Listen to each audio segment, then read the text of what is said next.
Hello दोस्तों, Amit story wise में आप सभी का स्वागत है। साथियों, हम आपके बीच कुछ कहानियाँ लेकर उपस्थित हो रहा हूँ। उम्मीद करता हूँ कि कहानी आपको पसंद आएगी। जैसा कि साथियों कहानी पसंद आए तो कमेंट बॉक्स में कमेंट करके आप ज़रूर जो है कि हमें बताएं कि आपको कहानी कैसी लगी। तो चलिए हम कहानी में आगे बढ़ते हैं साथियों। उम्मीद करता हूँ कहानी आपको पसंद ज़रूर आएगी। तो साथियों, आज की कहानी है महाभारत कथा के बारे में कि दुर्योधन के 99 भाइयों और इकलौती बहन का क्या था नाम। सब एक से बढ़कर एक थे। इसी कॉन्सेप्ट पे आज हम कहानी के अंत तक बने रहेंगे और कहानी के बारे में विस्तृत जानकारी शेयर करेंगे। और कहानी के बारे में हम साथियों मिल करके समझेंगे कि कहानी से हमें क्या प्रेरणा मिलती है। तो उम्मीद करता हूँ कि एक कहानी आप लास्ट तक सुनने का प्रयास करेंगे। और आप सभी साथियों से एक बार पुनः आग्रह है कि चैनल पर नए हो तो सब्सक्राइब करना नहीं भूलिएगा। बेल आइकन को जरूर प्रेस करिएगा ताकि हम आपके बीच ऐसी ही कहानियाँ लेकर के हमेशा उपस्थित रह सकूं, जिससे आपको भी कहानी का आनंद मिले और हमें भी प्रेरणा मिले और हमारा भी जो है हौसला बढ़ता रहे कि ऐसी ही कहानियाँ फिर हम आपके बीच लेकर आते रहें। तो चलिए कहानी में साथियों हम आगे बढ़ते हैं, विस्तृत जानकारी आप तक पहुँचाते हैं। साथियों, धृतराष्ट्र और गांधारी से 100 पुत्र और एक पुत्री हुए थे। दुर्योधन और दुशासन के नाम सभी को याद होंगे, लेकिन उनके सभी 98 भाइयों और उनकी इकलौती बहन के बारे में शायद ही किसी को पता हो। तो आइए जानते हैं दुर्योधन की 100 भाइयों और एक बहन के नामों के बारे में। वेद व्यास जी ने गांधारी को 100 पुत्रों की मां होने का आशीर्वाद दिया था और वे 2 साल तक गर्भवती रही। फिर बात करते हैं महाभारत में हस्तिनापुर के राजा को धृतराष्ट्र और उनकी पत्नी गांधारी से 100 पुत्र और एक पुत्री हुए थे।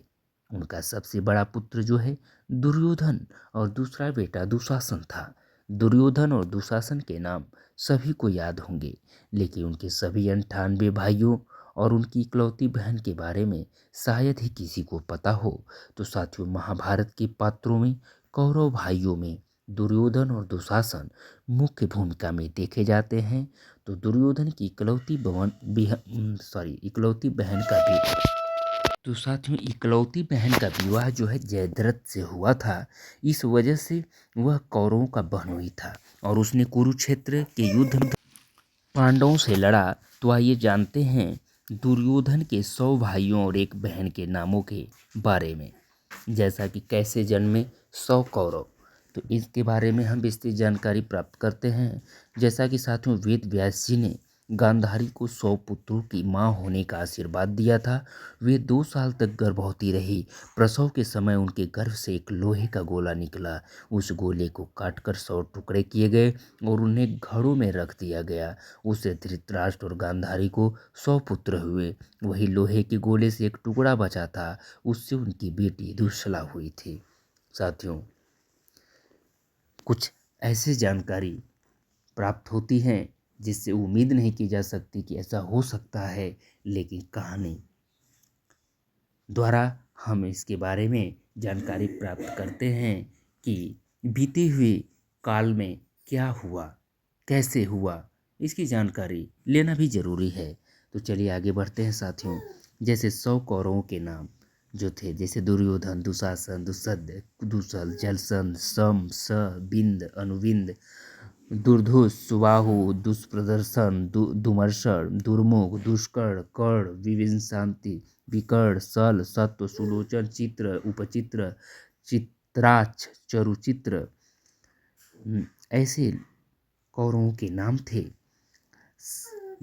सरासन, दुर्मुद, दुर्विगा, विवित्सु, विकटानन, उड़नाभ, सुनाभ, नंद, उपनंद, चित्रबान, चित्रवर्मा, सुवर्मा, दुर्विमोचन, आयुबहु, महाबहु, बाहु, चित्रांग, चित्रकुंडल, भीमवेग, भीमबल, बलाकी, बलवर्धन, उग्रायुध, सुषेणु, कुंडधार, महोदा, चित्रायुध, निशंकी, पासी, वृंदारक, दृढ़वर्मा, दृढ़छत्र, सोमकीर्ति, अनुदर, दृढ़संग, जरासंध, सत्यसंध, सहस्वाक, उग्रस्वा, उग्रसेन, सेनानी, दुष्ट पराजय, अपराजित, कुंडसाई, विशालक्ष, दुराधर, दृढ़हस्त, सुहस्त, बातवेग, सुअर्चा, आदित्यकेतु, ब्रह्मासी, नागदत्त, अग्रसाई, कवची, क्रथन कुंडी, उग्र, भीमरथ, वीरबाहु, अलोलूप, अभय, रौद्रकर्मा,